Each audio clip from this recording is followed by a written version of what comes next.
Hello and welcome to Never Seen It, a podcast about movies we haven't seen yet. My name is Trent, I'll be your host today. With me, as always, sitting here at this table is Betsy. I'm at this table, and I'm Betsy. Hi. Betsy, we're going to watch another Spielberg movie, and this is kind of a special one because the movie we are watching today is going to be celebrating its 25th anniversary next month in July. And this week, the week that this episode is coming out, is the 79th anniversary of D-Day. Betsy, we are watching Saving Private Ryan. Yes, we're doing this in a little bit of a weird fashion. Historically, if you haven't seen the movie, I would be the host. But you're going to get sick of me if I host every episode this month. So yes, I'm hosting this one, but I have never seen Saving Private Ryan. Now, Trent, why? How? Explain. I don't really have a good reason why I haven't seen this because I like historical dramas. I don't mind war movies, but I think the time commitment was a little intimidating, and it had a big reputation of being this big war epic that maybe I didn't really have the stomach for because it had a reputation of being very bloody, very graphic, and this came out in 1998. I was 14 when this came out, so... Yeah, there's things about this movie. I saw this for the first time when I was in high school, and it was one of those they actually showed us in class, so my teacher had to send a note home with all the kids to get permission for them to watch this R-rated graphic war movie. Right. But it is a historical drama that is... relevant to kids learning about World War II. Sure, and it's a similar thing. I think we had the same kind of a thing with they showed us Schindler's List. Mm-hmm. Again, another Spielberg movie that is very graphic, but it is a historical drama. Yeah, so I remember that, and I also remember when they aired this on TV for the first time, unedited. Right, ABC. I remember that. Yeah, ABC aired this movie, I think, multiple times. Over the years, where they had a special event for probably D-Day or Memorial Day or Veterans Day, one of those holidays. But the short version is they did it unedited, and I think they even maybe did it without commercials. Probably. I can't remember. They would probably have one sponsor at the very beginning saying, "Hey, this movie brought to you by Kraft cheese." I just remember watching it being they just used the F word on TV. Right. It was very specific occasion for a very specific movie, something that I do not have a recollection of them doing any other time. There were other instances, but nothing of this magnitude. Fair enough. Well, Trent, what do you know about Saving Private Ryan? So, other than the things I just said, it is one of the first collaborations between Tom Hanks and Steven Spielberg. Was this the first? I think so, and this is sort of what led to them doing Band of Brothers, which I've HBO also never series. watched, but I understand is pretty good. Yeah, I almost watched that. I don't know what the circumstances were of why I didn't sit down and watch it, but yeah, I heard that it was pretty damn good. And I think it features one of the same actors from this movie. No idea. I don't know. But of course, we also had the subsequent movies like Bridge of Spies that we've talked about before. Yeah, they've worked together a lot, but I think Tom Hanks also had, did he have an executive producer credit on this? He does on Band of Brothers. I don't know if he does on this one. Okay. But again, this is kind of in the late tail of Tom Hanks being this, big dramatic actor. In the 90s. In the 90s, where he had graduated from being the comedic actor in the early 90s and late 80s, where... You know what? Now he's just a dramatic actor. And now he is Tom Hanks. He is Tom Hanks when he's winning every Oscar. Yeah. But I guess the story is, I know that it depicts D-Day. It depicts the landing at Normandy. And that is the big thing about this movie. And I know it's this small group of soldiers who are going to, save is a bad word, but they're going to get Private Ryan, who is the relative of somebody within the war. I don't really know why. You don't know the impetus for them going to get him. Not really. Ken. So, it's been almost 25 years now. I should have absorbed more about this movie, but I really haven't. I know there's a lot of depictions of battles and war and, the horrors of war. Do you know any other actors who are in the movie? Tom Sizemore is the guy who has a name on the poster, but...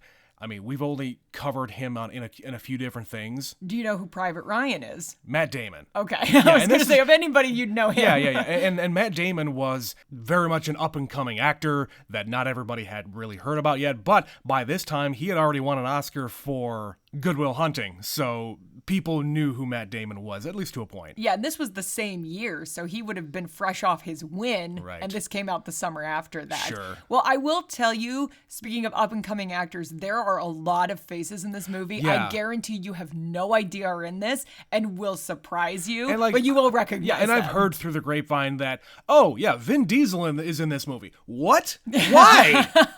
Because it was in the 90s, Yeah. and, he needed a lot of actors, so I wonder if he has hair. That's my I guess question. we'll find out, Trent.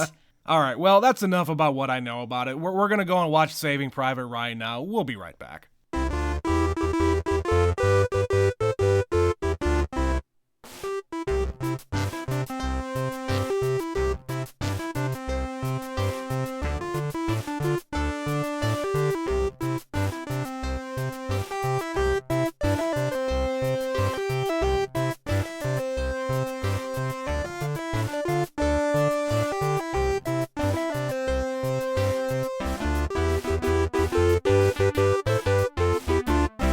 And we are back.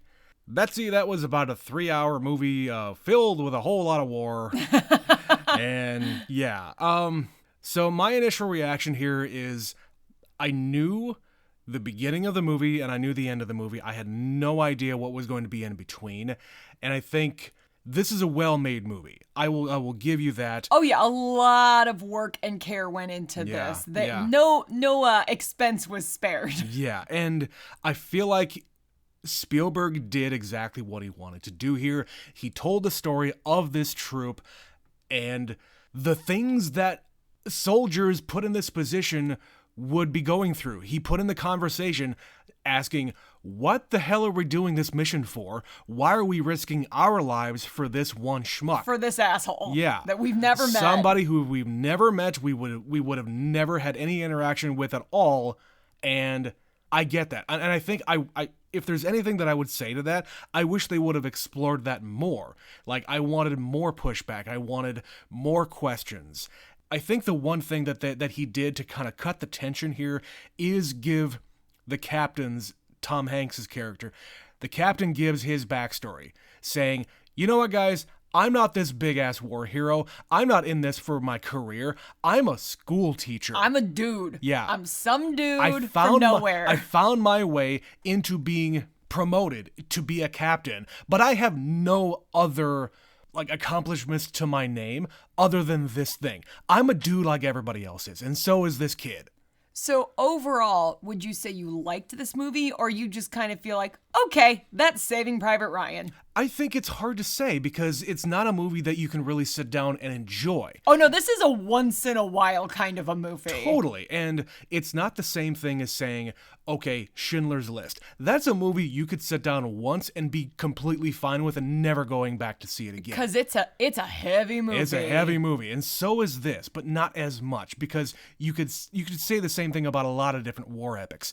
I was reminded of when we watched All Quiet on the Western Front for the Oscar season last year, and it's just from the other side. And now that's World War I, but the sentiment is the same.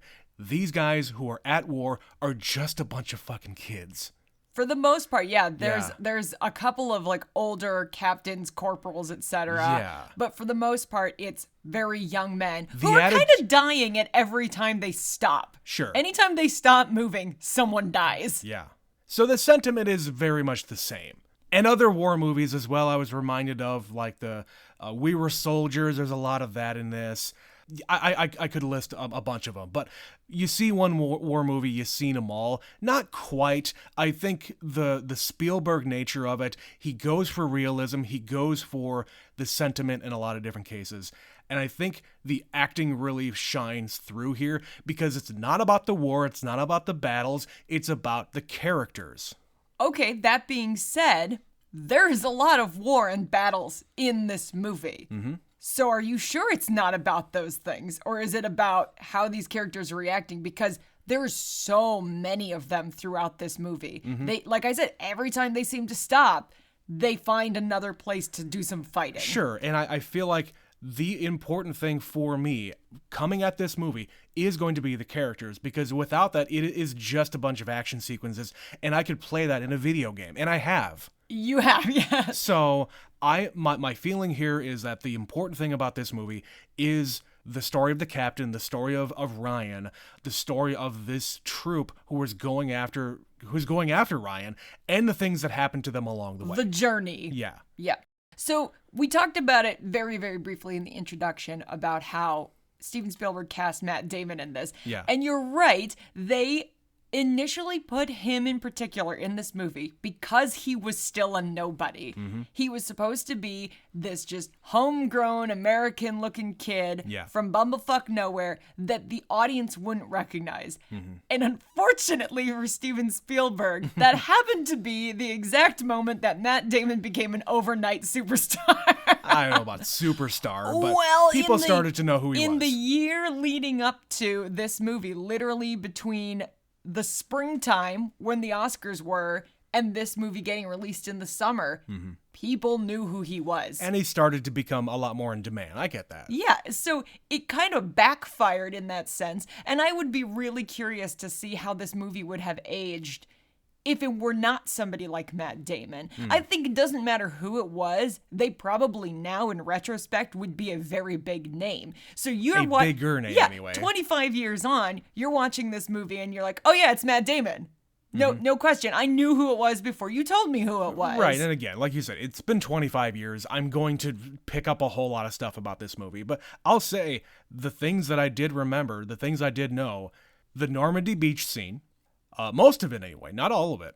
The very end with the morph from young Matt Damon to old Matt Damon, because that thing has been memeified to death. When I suddenly realize I feel my own age. Right. And, I lament the fact that, this very serious movie is turned into stupid fucking memes like that. Yeah. I don't like that. Taken completely out of context. Yeah. And I don't want to just sit here and just be all serious about this movie. I don't think that this is an enjoyable movie to watch. I don't think that me sitting here right now, I felt nothing. I did not have any kind of emotion towards these characters, towards this story, towards this situation. When it came to some recent other movies, I got more involved. So let me bring up the crux of the question that came up when this movie did. When this movie came out in 1998, it was the presumed frontrunner to win Best Picture. Yes. And then it did not. You just said, admittedly, you felt nothing for these characters. You kind of weren't invested in this movie. I've seen this movie a few times, and historically, I'm crying at the beginning of the movie when he's in the cemetery. Like, literally within 10 minutes, I'm crying. I felt a lot less this time around. Like, I still cried, but it was specifically when the mom is collapsing on her front porch because she's being told her kids are dead. Yeah, and I get that. I'm not saying my heart is filled with ice. No. But I'm just pointing this out to you because this movie would have been released at a time where a lot of the voting populace would have been people who lived through World War II. Yes. They were either a part of it, they were there, and they can attest to the realism. They know everybody in their family was a part of it. Sure. They lived through it. They've heard the stories. Yes. They lived some of it. They at least know people who were a part of it, okay? Yeah. It's kind of dubbed an important movie. In quotations. I use quotations. And this is sort of that situation, like a lot of years, where do you want the real movie, the important movie, or the movie that makes you feel nice? And this movie lost to Shakespeare in Love. And if you look at the other movies that were nominated that year, it's shit like American History X, a really dark, upsetting movie. It's a great movie, but yeah, it's a heavy movie to watch. One of the other Best Picture nominees, The Thin Red Line, another war movie, but about Vietnam, I think, or Korea. I haven't seen that one. So you've got all of these like heavy movies. Life is Beautiful was up there. I don't think he got nominated for Best Picture, but Roberto Benigni won that year. So you've got all these really like dark, upsetting World War type movies. And then you have Shakespeare in Love, which is a glorified rom-com. It sometimes happens people just want to feel good. I'm just Okay. saying. I if you're looking at the I'm not whole saying you're wrong. race, I'm not saying you're wrong. What I'm saying here is that you have all of these other heavy movies that would be in contention.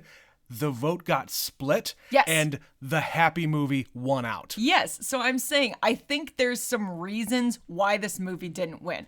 I also recently listened to a podcast where people were talking about this as, you know, the context of greatest movie of all time, or the question was, is it one of the greatest of all time? Because a lot of people would say so, or at least put it up there. And one of the criticisms they had was, this movie kind of doesn't make sense if you really want to be nitpicky about it. The movie opens with an old man, and then it cuts to Tom Hanks. So you're immediately... No, it doesn't. No, it well, doesn't. I was watching that. So I But- knew going in that it was going to be Matt Damon at the end of the movie. Okay, That's but, his character. But let's say you didn't know that. You were a brand new audience member watching this. You have an old man standing in a Yes. cemetery, and then the next scene you get is Tom Hanks is the focal point. He is the focal point, So yes, as but it somebody do- who is watching a movie, you're kind of suggesting it's the same person. It's not the same person. You don't find that out until much later in the movie. I get that. But you can understand why that first choice goes,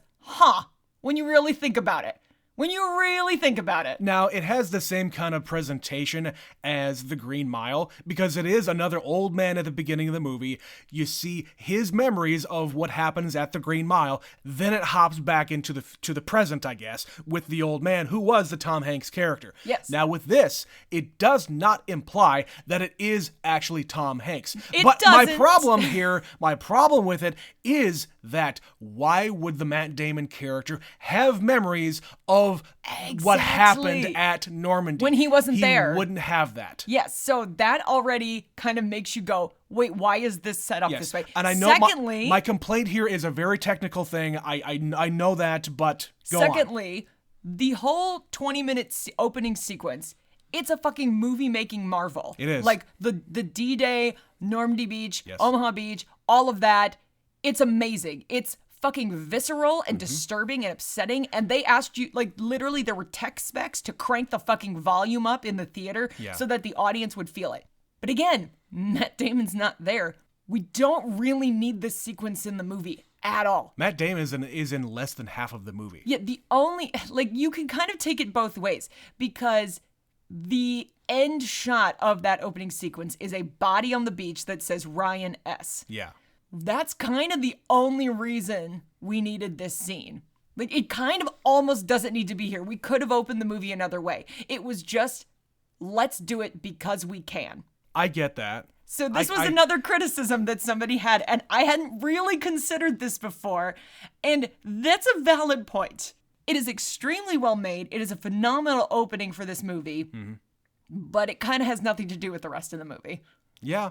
I mean, other than the fact that it just gives you the context of where Tom Hanks' character and his troops were at prior to when they get the actual mission Yeah. that is the crux of the movie. To put you in the mindset of Yeah. war is hell. Yeah. And I figured that, you know what, Spielberg wanted to make the Normandy Beach scene because maybe he felt like he was the only one that could ever do it justice. And maybe Because he's right. Stories have been coming out over the Normandy Beach actual battle for decades and decades and decades prior to this, and nobody, to my knowledge, had ever attempted to recreate it in the same kind of realism that other people who were actually there were going up to Spielberg after the fact and says, "Thank you for getting it so right."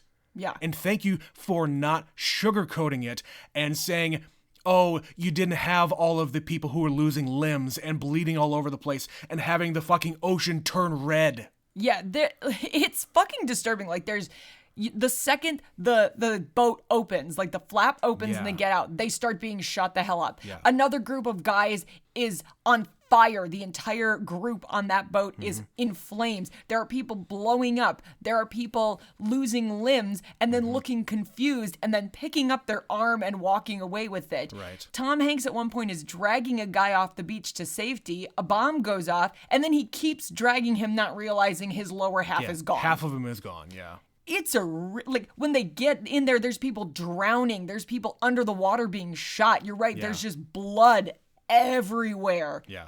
You can see the tracers of the bullets going into the water and slowing down as it gets further down into the water, but it's still traveling fast enough to kill you. Yeah.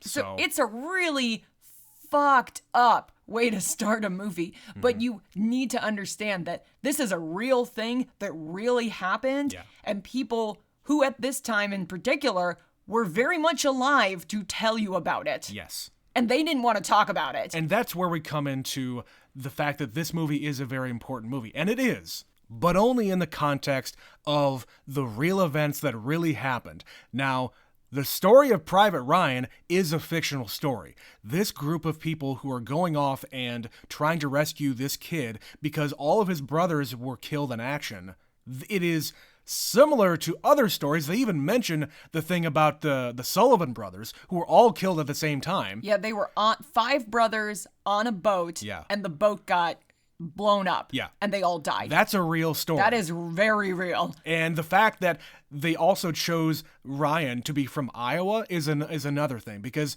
the Sullivan brothers were from, I think, Waterloo? Something like that. They're from the Midwest, Yes. So that kernel of truth makes it plausible that the Army would go after Ryan as a PR stunt. They even call it a PR stunt. Which is why so many of the guys on this team are resentful of the fact that they have got this bullshit assignment to go and get this schmuck, because why? Yeah. Why is he so special? Why is his mother so important? Why is the feelings of his mother and everything else? But the reason is because they can put this story up on a pedestal to feed back to the people at home, saying, hey, this is what the Army can do. We saved this one son and brought him home. You have to feed the war machine. Hurrah for the Army. Yeah, look at what good guys we are. You should join the Army. Maybe. Because the war is still happening. Maybe. Yes, we're reaching the end of it at this point. You know, D-Day is the kickoff of the beginning of the end. But of the war, yeah. But they were still taking on a lot of bodies to replace the people who were dying. It was very much the beginning of America's joining of the European front. Mm-hmm. So the war had been going on for quite a while prior to this. Yes. But my point to all this realism thing is, I would have rather had a real-life story from the people who actually did storm Normandy Beach, and like what their missions were, what their life was, what the end of their life was, all of that stuff. I would have rather it be a non-fiction story that is based around a real-life person. This is not that.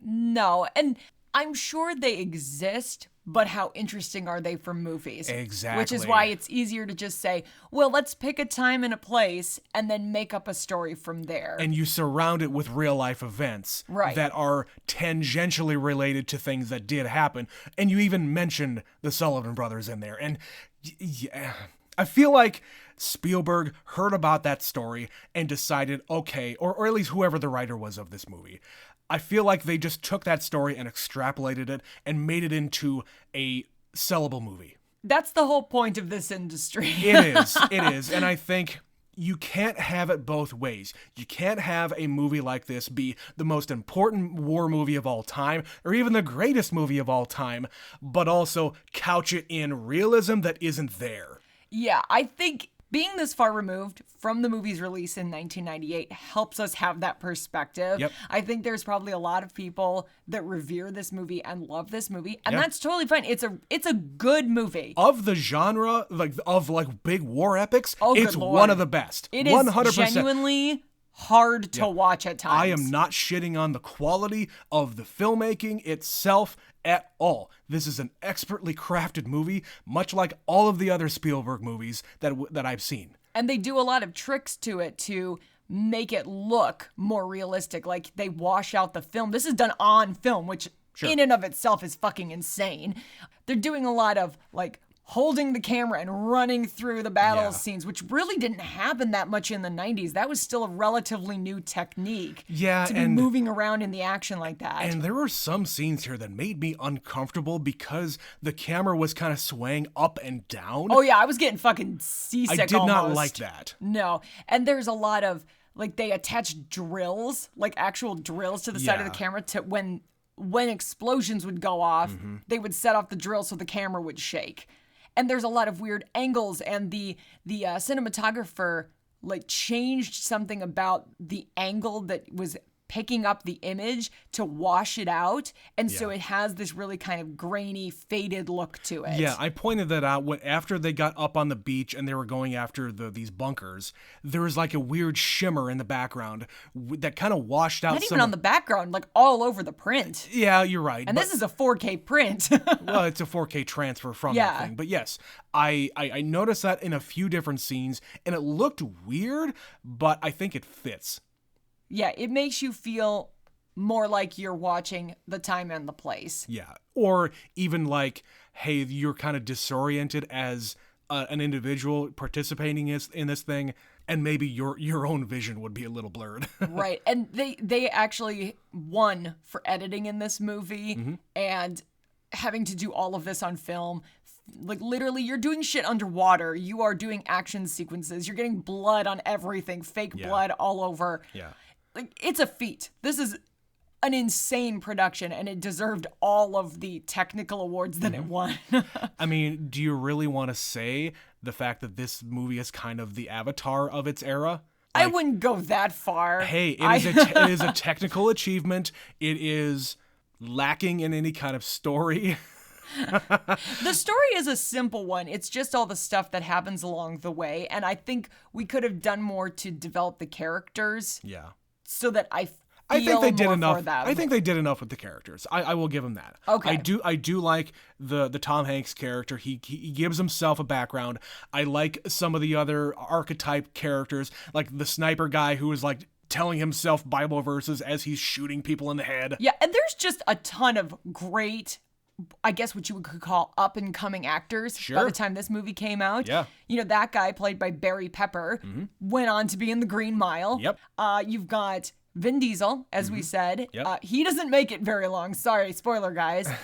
And he was in his 30s when he made this movie. But it's astonishing just how, like, young and baby-faced and, like, he's not doing the Vin Diesel thing yet. He's getting there. He's getting there, though. Yeah, I did enjoy him. I mean, these are fucking kids who are just a bunch of meatheads in some cases. Yep. And they get that attitude of being this military guy. And he fits, I guess. It's bros being bros kind of a thing. Amongst the other guys on the team are Adam Goldberg, Ed Burns, Giovanni Ribisi. Still a threat. Not anymore, Trent. Not anymore. Not anymore. Not in this movie, he's not. And then, like I said, every time we kind of stop along the way, we run into more people that we now recognize, but at the time wouldn't have been recognizable. Fucking Paul Giamatti is a captain that they just come across. Paul Giamatti's in it. Ted Danson is in it. Right. Bryan Cranston is in it. For a hot second. Tom Sizemore is in the group. Fucking Dennis Farina. Yeah. Okay, we heard his voice before we saw his face, and we both went, I know that voice. I know exactly who that is. And it's just these dudes who are recognized where it was like, Steven Spielberg said, do you want to be in my movie? Yeah. And they said yes. How would you say no? Yeah. Nathan Fillion shows up as the wrong Ryan. Right. Yeah. So there's so many people that it's just now watching it, you go, holy shit. Holy shit, why are all these people in this movie? But in 1998, it would have been, there's a dude, there's a guy, some other You guy. maybe saw him in one thing, except, you know what? Who is the biggest star other than Tom Hanks in this movie? I might say Ted Danson. Oh, yeah, definitely. In 1998? Tom Sizemore was very much a star. Maybe not a huge star. Tom Sizemore is one of those guys that has had a great career in the 90s in particular. Yep. But he never really made it as the leading man. No. He was always a side character in everything that I've ever seen him in, including Heat. Yeah. And this was just another one of the many, many things he did in the 90s where he's memorable and he's really good. Yeah.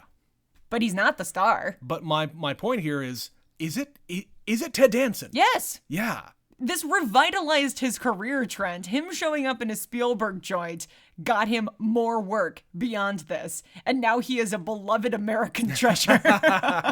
Yes. Who knew? This is also, I noticed, when he finally takes his helmet off and you can recognize who the hell it is, he's going gray in this. But he's kind of one of those guys that's been gray for 30 years. He always dyed his hair, and so you didn't know it. Now he is just white. Now he's just completely white. So at this time, he probably let his hair grow out just to kind of emphasize what war does to a person. Sure. Well, and speaking of what war does to a person, they don't really address it head on, but the Tom Hanks character has some kind of like physical manifestation of PTSD. Yeah, he has a tremor. With his tremor in his left hand, or right hand, or whatever it was. Now, we as modern people know what that is, but back in the 40s, you know, they had only a couple of different names for it, and it was, I mean, back then it was shell shock. But there was no treatments for it. There was no like, hey, I'm recognizing that you have a condition and you need to be treated. Well, and he keeps just sort of burying it down where he's like, it's the darndest thing. My hand just shakes once in a while and it comes and it goes. And what's a person to do? La-di-da. Yeah, and apparently there was more stuff in the script about that, but I understand they took it out because of that. They did not have any kind of understanding of what he was going through. He wouldn't be able in the script to explain what he's going through because they didn't know what he was going through at the time. Right. And they have one moment in the movie where he kind of breaks down. Yeah. Like after some of his men die and it's this big moment where there's a lot of tension. He goes off into a corner and just sort of sobs. Yeah. And there's a few times different members of this troop do that after the chaos sort of slows down for a second. Yeah. And they have have a 2 moment seconds to breathe. Yeah. They just have to kind of let it out. And most of the time, everyone around them just sort of kind of pats him on the back or leaves them alone and lets it happen. Yeah. But he goes off by himself because he's supposed to be the captain. Yeah, he's supposed in charge. He's supposed to keep everything together. And if somebody sees that, well, what are they supposed to do? How are they supposed to react to their commanding officer going off into a corner and crying himself? Right. And you know, I will say he got nominated for Best Leading Actor for this movie.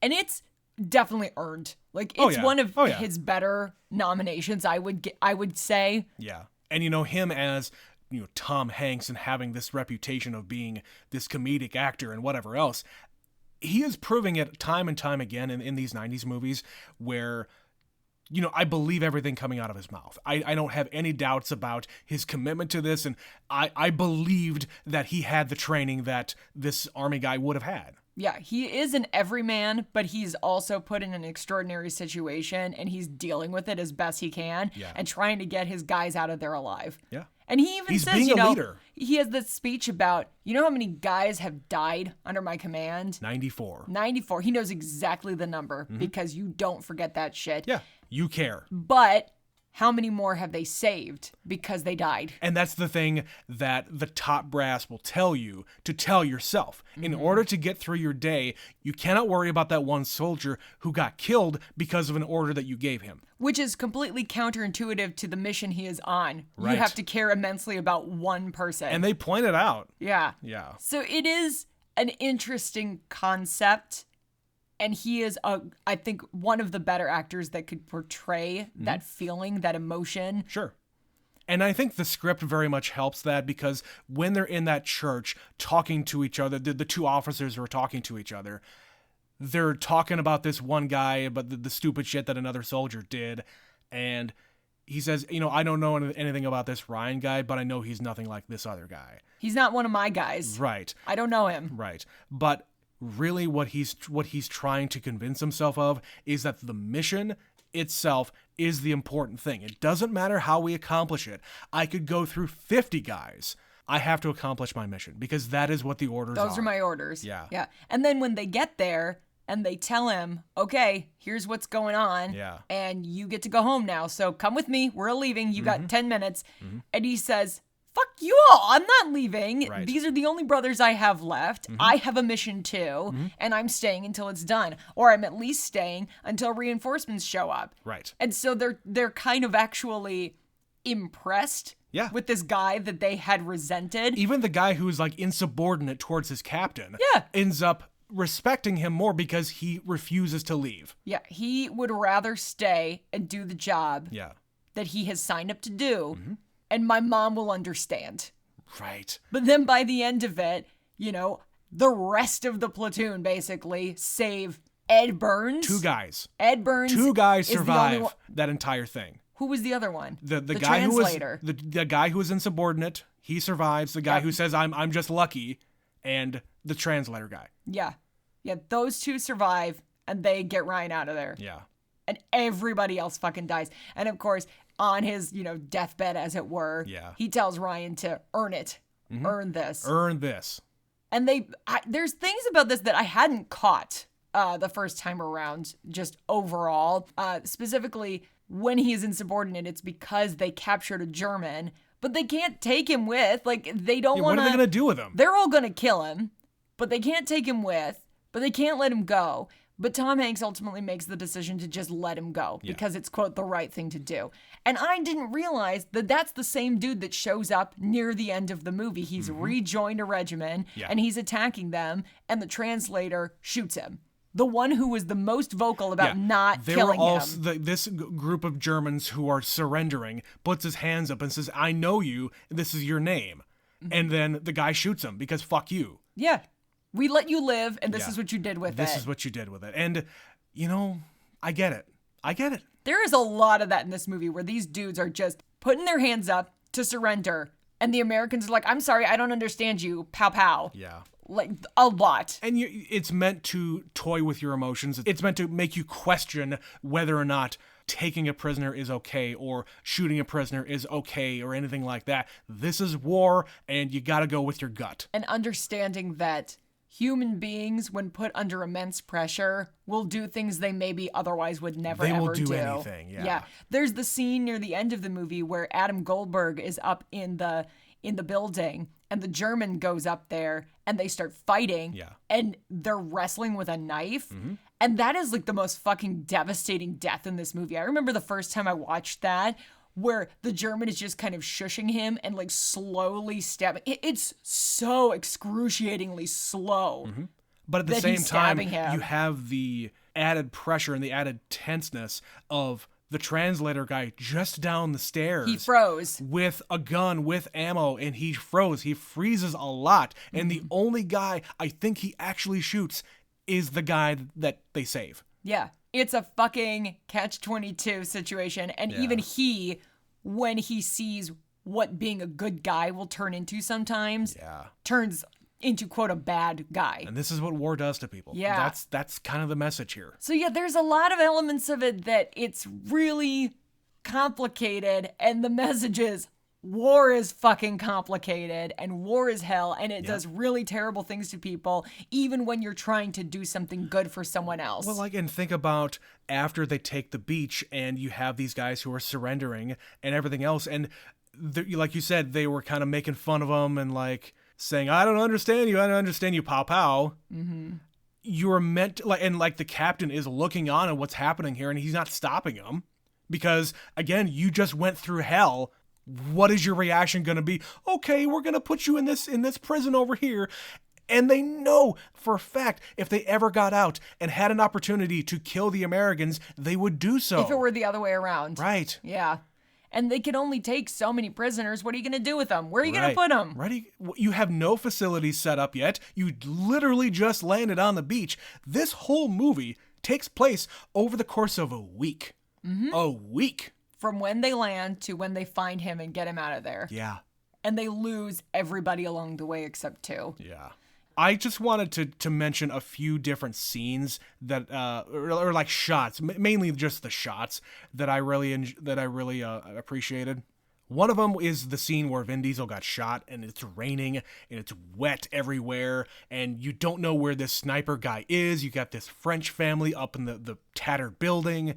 And Vin Diesel is just in no man's land with his arm outstretched, and he's like leaving a trail of blood, like the stream of water is flowing his blood away, and the camera is like just down near him, looking kind of up at him, even though he's on the ground, and like the water is splashing onto the camera lens. It's really intense. Well, and as they're leading into that scene and the rain begins, they start it with this interesting sound effect where it's the mix of the water hitting the leaves the droplets and hitting the machine gun fire. Yeah. It's mixed in such a way that you can't tell what sound is what. Sure. And that was cool. There was also the scene, I can't remember where it was, but there was a scene where the troops are like kind of in the foreground and in the background is like flashes of light where you don't know if that's like fucking lightning or if it's like mortar fire or artillery fire or anything like that. But it's reacting like lightning where there's a sound delay. So it feels like it could be a thunderstorm, but it's not. It's just dudes walking completely calmly as something is getting bombed to hell behind them off in the distance. Great shot.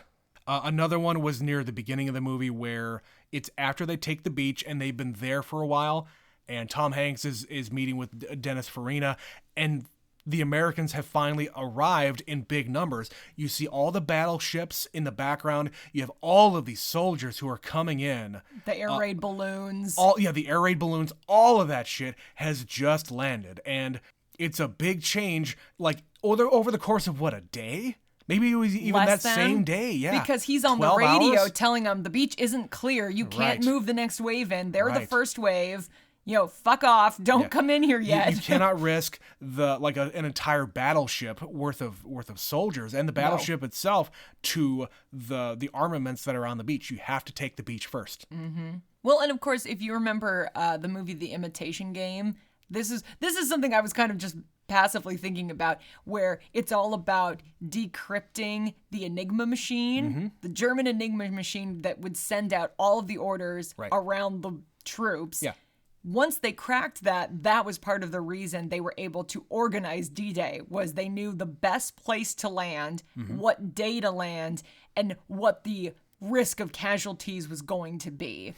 And I was just like, oh yeah, there's so many other elaborate behind-the-scenes things that were going on about World War II that were intermingling. Sure. That you just... I'm not a student of World War II. Right, and but there's so many stories. And the Enigma thing is from the British side. Those were British scientists who were trying to crack the code, and they finally did, but they kept it a secret. They kept it a secret until the U.S. got involved and tried to help Britain out, right? Well, no, they kept it a fucking secret till like 25 years ago, till like the 90s. It was a top secret thing, but they shared enough information. I don't know that they told them how they knew the information. Like they shared the data. That's what I'm saying. Yeah, they said this is the time and place you need to be, but they didn't tell them how they knew that. Sure. Reasons. Secret intel. Yeah. And the last thing it's not really a scene, it is just, military guys will always tell you, their entire life is hurry up and wait, do this thing and then wait around for the next thing to happen. Orders. Waiting for orders. But it's at the end of the movie when they're planning the defense of the bridge and they know that these tanks are going to be coming around. It's the little down moments where they're sitting around talking about this woman and her big tits. It is Matt Damon talking about when he was fucking around with his brothers, where one of his brothers is going to try to, make it with an ugly girl. Make it with an ugly girl. Okay. And apparently that story, Matt Damon just ad-libbed. That sounds about right. A lot of it was, yeah. But yeah, it is just these down moments where, what are you going to do? You're going to sit back and the people who are up in the tower are going to tell us when things are about to go down. We know what our orders are, and we're going to execute however we can. Yep. And they're talking about FUBAR. This was the first time I had ever heard FUBAR. Yep. I didn't know what that meant when I was 13 years old.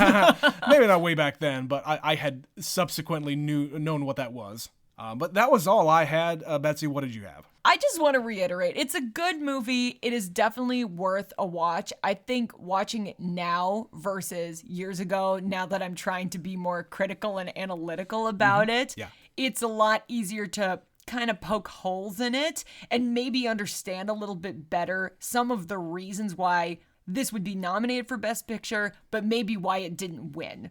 Like the things, the circumstances around it, making it possible for it not to win. Yeah. Yes, it was one of the biggest upsets of all time to that point. Until Crash, anyway. There's been some other ones as well since then. Yeah. But yeah, I think it gives me a little bit more of an understanding where people's mind space was, where they could have split the vote, things they maybe, if you were being this hypercritical about the movie in 1998 contextually, like, is it that we're just giving it gravitas because of the subject matter and we're making the film out to be better than it actually is? Yeah. Maybe not. That's And, like, really it. That's the thing I will continue to say about these damn movies that we're watching is it's all subjective. You can have your own opinion about it. Yeah, and I'm not saying, again, that this is any kind of bad movie. It is not. It is incredible. But the holes that I'm poking in it are the overall structure of the storytelling, not the filmmaking itself. If you're grading this on a curve and you're giving, like, a high mark to the Normandy Beach scene, to all the battle scenes and everything else, that just puts it way over the edge. It's just all of the extraneous things that bring it down for me. I think this movie is incredible. I don't think I will ever see it again, except for a very long time in the future. But I will say, I will probably go back and watch some, like, making of features and, like, just to see how the movie was made and maybe watch a documentary or two. It makes me more interested in how the movie was made rather than the movie itself. Makes me want to watch Band of Brothers. Maybe. But I've been saying that for 20 years and I haven't done it yet, so who the hell knows? Yeah, I can see where they kind of got the impetus to make the Band of Brothers show after this movie. True. So, anyway. All right. I think that's where we're going to have to leave it for now. Saving Private Ryan. They saved him. He grew old. And then that was it. He's a good man. Tell me I'm a good man. Hooray! Tell me I led a good life. We would love to hear from you, however, about this here Saving Private Ryan movie. We're doing our entire series about the Indiana Jones movies. Again, we're very much in the Spielberg section of the podcast. It's not a month of Spielberg's, no, we promise. It just so happens to be, hey, this is what we chose to do. So email us. The email address is neverseenitpod@gmail.com. We have one such email from our superfan Stephanie about the last movie we just covered, Indiana Jones and the Raiders of the Lost Ark, in contention for longest title that we've covered so far. Only because they retroactively changed That's it. true. It shouldn't be so long. It's true. She says, this is a short one, this series is wonderful. Raiders of the Lost Ark is just awesome. I grew up watching these movies, and I'm excited for Trent to experience them. So am I. I love the action and humor, it's just so fun. Also, Marion is the best love interest of the series. Love you guys. Fuck Nazis. From Superfan Stephanie. Indeed, this is not only the Spielberg series, but also the Fuck Nazi series. Woohoo! All right. We're not going to do 8 movies about Nazis, though. That's not happening. Aren't we, though? No. No, I cannot do that. Anyway, thank you again, Stephanie, for that email and all of the other emails that you continue to send. If you would like to be a superfan like Stephanie, you don't have to watch every single movie that we watch or listen to all the episodes, but we want to hear from you. You need to comment on our stuff on social media. You can find all the links in the podcast description. The email address again is neverseenitpod@gmail.com. We would love it if you were to go to all those pages, including the link to go to the page where you can give us money. Support the show by giving us money, along with going to your favorite podcast app of choice, rating us 5 stars, because that helps expose us to the rest of the podcasting world. And with that, I'm going to end the episode here by saying stay tuned for our Temple of Doom episode coming up on Sunday. And for all of the other Indiana Jones movies that we're going to cover the rest of June on all the Sundays. We don't know what we're going to do for next Wednesday, but I think it's probably going to be a brand new movie. There's kind of a few we've been putting off. It's kind of a big summer for movies in the theater. It's almost like summer blockbuster season is upon us. It's true, and it's the first year where, you know what, everybody's going to go out to the theater. Why not? So anyway, again, that's the end of the show. This has been another episode of Never Seen It. My name is Trent. My name is Betsy. And we'll see you next time. Bye.